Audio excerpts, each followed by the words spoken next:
This channel does not promote or encourage any violence, harmful, or illegal activities. All content provided by this channel is meant for educational purpose only. তার কাটা বাংলাদেশিরা যারা নিজেদেরকে বিশাল বড় হনু মনে করে, একটা টান মেরে দেখ জঙ্গলি মৌমাছি জানিস তো, এমনি যে আমাদের লোকাল মৌমাছি সেটা আলাদা, জঙ্গলি মৌমাছি জানিস, জঙ্গলি মৌমাছি বড় বড় হয় অনেক।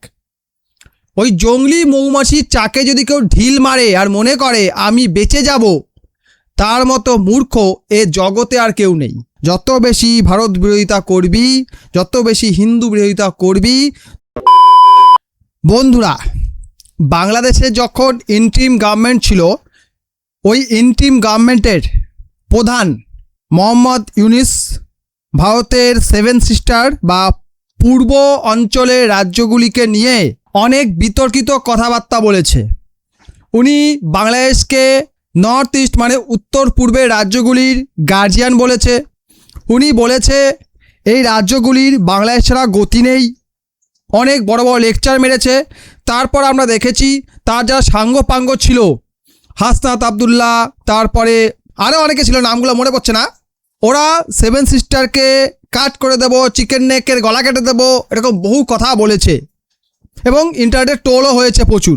তারপর তারা এনসিপি বলে একটি দল গঠন করে এবং সাংসদের 6 জন সাংসদকে নিয়ে, বাংলাদেশের সংসদে 6 জন সাংসদকে নিয়ে তারা সরকারের সঙ্গে কাজ করছে।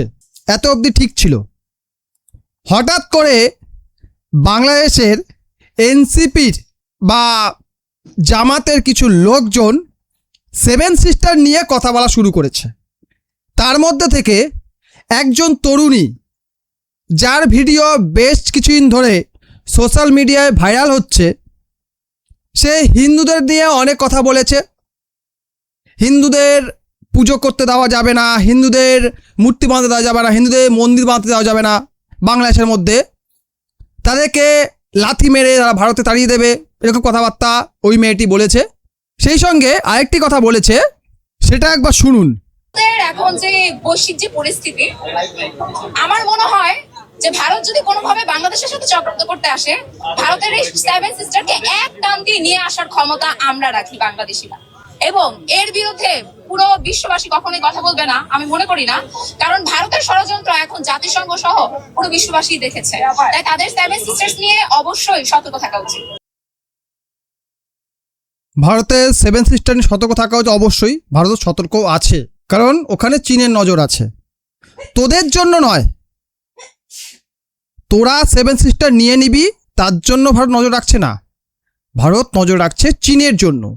ওই জন্য ভারত এই অঞ্চলে, বিশেষ করে চিকেন নেক করিডোরের কাছে, শিলিগুড়ি করিডোরের কাছে এবং এই পুরো নর্থ ইস্ট এরিয়া জুড়ে ভারত মিলিটারি এস্টাবলিশমেন্ট আরও বাড়াচ্ছে। ওই এলাকাতে যে পরিমাণ মিলিটারি ডিপ্লয় করা আছে, যে পরিমাণ মিলিটারি ইকুইপমেন্ট ডিপ্লয় করা আছে, তোদের দেশের অত বাজেট নয়, মিলিটারি নয়, টোটাল বাজেট নয়, তো টোটাল যে দেশে যাতে যে বাজেট প্রয়োজন সেটা নেই। যে পরিমাণ অর্থে মিলিটারি ইকুইপমেন্ট ওখানে রয়েছে। ভারত রিসেন্টলি 12টা নিউক্লিয়ার ওয়ারহেডকে রেডি টু লঞ্চ অবস্থায় রেখেছে। এর মানে বুঝিস? এই যে এই সকল বাচ্চা বাচ্চা ছেলেমেয়েরা এই ধরনের কথাবার্তা বলছে, এদেরকে বলছি, এর মানে বুঝিস? রেডি টু লঞ্চ মানে একটা সুইচ টিপলে পুঁচ করে বেরিয়ে গিয়ে খুঁচ হয়ে যাবে একবারে। আর এই যে বলছে না আমরা এক টানে 7 সিস্টারকে নিয়ে নেওয়া ক্ষমতা রাখি বাংলাদেশিরা, আর ভারত যদি তাদের চক্রান্ত করে বিশ্বের কেউ সঙ্গ দেবে না, কারণ সঙ্গের প্রয়োজনও হবে না। সেই মানুষ কখনো জীবনে উন্নতি করতে পারে না যে ভাবে আমার পিছনে এতগুলো লোক আছে তাই আমায় কেউ হারাতে পারবে না। সে কোনোদিনই কিছু করতে পারে না। বরঞ্চ সেই মানুষই কিছু করতে পারে যে মনে করে আমি আছি বলে এরা দাঁড়িয়ে আছে, আমি না এরা কিছু নয়, আমার দমে এরা আছে, সেই জীবনে কিছু করতে পারে। যে একা চলতে জানে সেই জীবনে কিছু করে।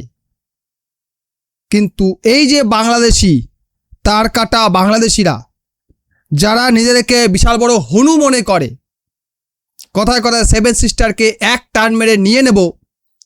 একটা কথা বলি, যদি এতই তোদের 7 সিস্টার নিয়ে নেওয়ার শখ, তাহলে একটা টান মেরে দেখ, একটা টান মেরে দেখ।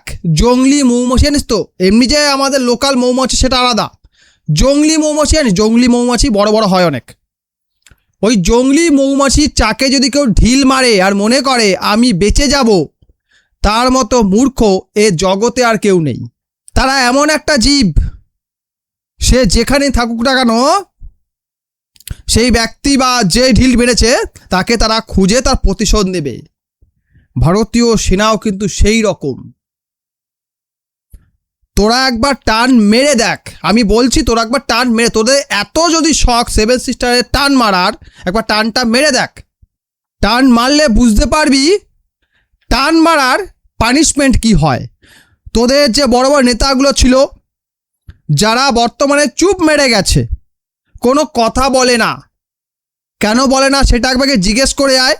হঠাৎ করে একে বেশি প্রাধান্য দেওয়া হচ্ছে, এর ভিডিও দেখছি এখন সোশ্যাল মিডিয়া প্রচুর আসছে, ফেসবুকে প্রচুর আসছে। আমরা 7 সিস্টারকে এক টানে নিয়ে নেব, ভারতের বৈশ্বিক যে অবস্থা, ভারতের পাশে কেউ থাকবে না, ভারত কারোর পাশে থাকার অপেক্ষায় বসে নেই, কেউ পাশে থাকবে সেই ভরসায় ভারত বসে নেই। তোদের মতো পুচকি দেশগুলো যারা ভিক্ষাবৃত্তি ছাড়া বাঁচতে পারিস না, তাদের চোখ রাঙানিকে ভারত ভয় পাবে, এটা যে ভাবে তার মতো মূর্খ কেউ নেই।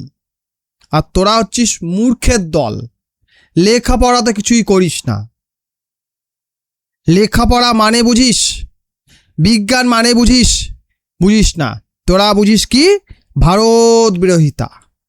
শুধুমাত্র ভারত বিরোধিতা করলেই তোদের জীবন ধন্য হয়ে যায়। যত বেশি ভারত বিরোধিতা করবি, যত বেশি হিন্দু বিরোধিতা করবি, তত বাংলাদেশে তোর সম্মান বৃদ্ধি পাবে। যে বা যারা আমার দেশ সম্বন্ধে উল্টোপাল্টা বলবে, সে নারী হোক কিংবা পুরুষ, তাকে আমি একটি ফোঁটা সম্মান করি না, একটি ফোঁটা। আমি এই মেয়েটাকে তুই তাকারি করছি, এই নিয়ে অনেকে অনেক কথা বলতে পারেন, তাই আমি বলে দিচ্ছি, তাকে আমি একটি ফোঁটা সম্মান করব না, ঠিক আছে? তার প্রতি কোনো রকম মানবতা দেখাবো না, কোনো রকম নয়। এরা শুধু ফেসবুকে এসে লেকচার মারতে পারে, এরা এসে ভিডিওর মাধ্যমে অনেক কিছু বলতে পারে। যদি ভারতীয় সেনাবাহিনীর একজন সেনা এদের সামনে এসে দাঁড়ায় না, এদের মতো হাজারো কাংলুস পালানোর পথ খুঁজে পাবে না। এক হিন্দু নারী গর্জে উঠেছে, তার ভয়ে কাঁপছে গোটা বাংলাদেশ। আজকে সকালে একটা ভিডিও আমার দেখেছেন, সেখানে সেই হিন্দু নারীকে নিয়ে আমি একটি ভিডিও বানিয়েছি।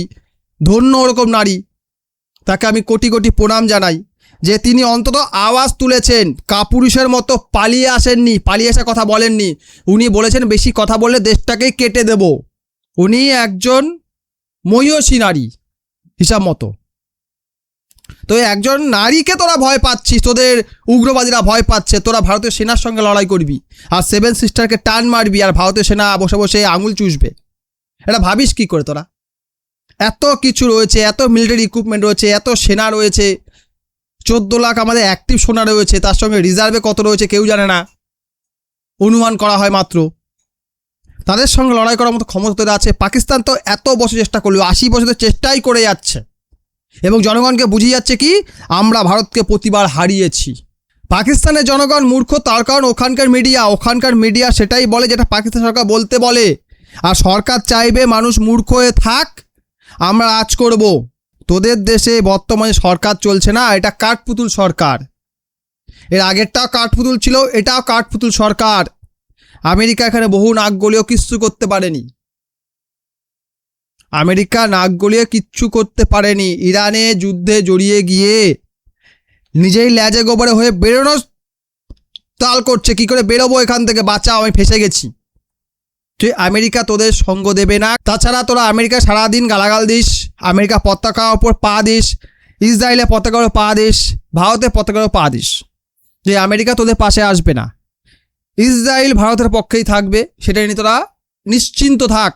আর এই একা ইসরায়েল পুরো মুসলিম ওয়ার্ল্ডের ঘুম নষ্ট করে রেখে দিয়েছে। মুসলিমদের মাঝখান থেকেও ইসরায়েলকে আজ অবধি কেউ কিচ্ছু করতে পারেনি, কিচ্ছু করতে পারেনি।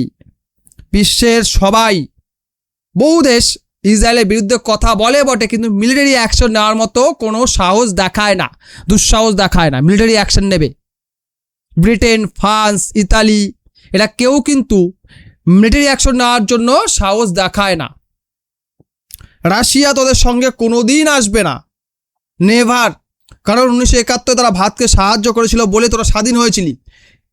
বর্তমানে তোদের মতো নেতারা সেই 1971কেই মানিস না। এটা রাশিয়ার চক্ষুশূল হয়েছে যে শালা আমরা এত কষ্ট করে সাহায্য করলাম রিস্ক নিয়ে, তারপর এরা এখন বলছে আমরা 71ই মানি না। তাহলে আমরা ভুল করেছিলাম। রাশিয়া সাহায্য করবে, কে করবে? চীন। ওর মতো দোগলাবাজ কেউ নেই, ও কোনোদিনই হেল্প করতে আসবে। ও বলবে তোরা মর, আমার কি, আমি ভারতের সঙ্গে যুদ্ধে জড়িয়ে কি মরবো নাকি শালা?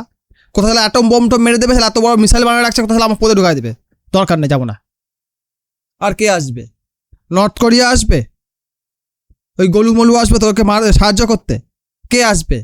আর কে আছে জগতে? তোদের মুসলিম মণ্ডলে কেউ আসবে না। এতগুলো 57টা মুসলিম দেশ রয়েছে, তার মধ্যে এদের 56 দেশের মধ্যে কেউ আসবে না, কেউ সাহায্য করতে আসবে না। কারোর সেই অকাত নেই, ভারতের দিকে চোখ রাঙিয়ে কথা বলবে, কারোর অকাতটা নেই। আর তোরা শালা একটা এমন একটি জায়গা, নিকৃষ্ট জায়গায় বাস করিস, তোরা চোখ রাঙিয়ে কি বলিস? আমরা 7 সিস্টারকে এক টানে নিয়ে নেব। মুখে বলা খুব সহজ, আমি তোদেরকে বারবার বলছি, অনুরোধ করে বলছি, তোরা মুখে বলাটা বন্ধ করে একবার টান দে, একবার ধরে টান দে। তোরা সেনাকে গিয়ে বল, পুরো সেনাবাহিনী লাগিয়ে দিয়ে বল 7 সিস্টার দখল করে আসো, ওটা আমাদের, নিয়ে নাও। একবার বল, দেখি কত অকাত আছে, দেখি কত অকাত আছে। একবার গিয়ে বল পুরো 7 সিস্টারকে বাংলাদেশের সঙ্গে মিশিয়ে দাও, ওটা আমাদের, দখল করে নাও। ওকে বল সেনাকে, দেখ সেনাবাহিনী কি উত্তর দেয়। বুঝতে পেরেছিস? বাংলাদেশের মধ্যে একমাত্র বাংলাদেশ সেনাবাহিনী যারা জানে তারা ভারতের সঙ্গে যুদ্ধ করলে গুয়াহারা হারবে এবং সবকটায় কাটিং দা পিসিং হবে। কিন্তু বাংলাদেশের জনগণ কি মনে করে? আমরা ভারতের সঙ্গে যুদ্ধ করলে আমরা অনায়াসে জিতে যাব, কারণ আমাদের কাছে 18 কোটি জনগণ আছে। ওই 18 কোটি জনগণের লেবু লঙ্কা দিয়ে যুদ্ধ করা যাবে না। 18 কোটি জনগণকে ধ্বংস করতে 18 মিনিটও লাগবে না। মানবাধিকার আসবে, ভারতের মধ্যে অনেকে মানবাধিকারের কথা বলে, তাদেরও ব্যান্ড বাজিয়ে দেবে ভারত সরকার। বুঝেছিস? অতএব অত বটর বটর না করে একবার টান দে, আমি শেষবারের মতো বলছি, টান দে। তারপরে এসে কথা বলবি যে কে পাশে থাকবে কে পাশে থাকবে না। ওই ছোট মাথায় কম বুদ্ধিতে অত বড় কথা সাজে না। আগে বিশ্বটাকে বোঝ কিভাবে চলছে, দেখ পরিস্থিতিকে, তারপরে কথা বল। ছাগলের বাচ্চা বাংলাদেশি, কাংলাদেশি, সব ছাগলের দল এক একটা, মাথায় বুদ্ধি তো কিছু নাই, খায় আর বাকিটা বুঝে নিন। ভিডিওটি বেশি করে শেয়ার করবেন, আপনার বক্তব্য এই ভিডিও কমেন্ট বক্সে কমেন্ট করবেন। এই মেয়েটাকে আপনি কি বলতে চাইবেন সেটা অবশ্যই আমাকে কমেন্ট করে জানাবেন। ভিডিও লাইক করুন, আমার চ্যানেলগুলো সাবস্ক্রাইব অবশ্যই করুন। ভিডিও দেখার জন্য অসংখ্য ধন্যবাদ।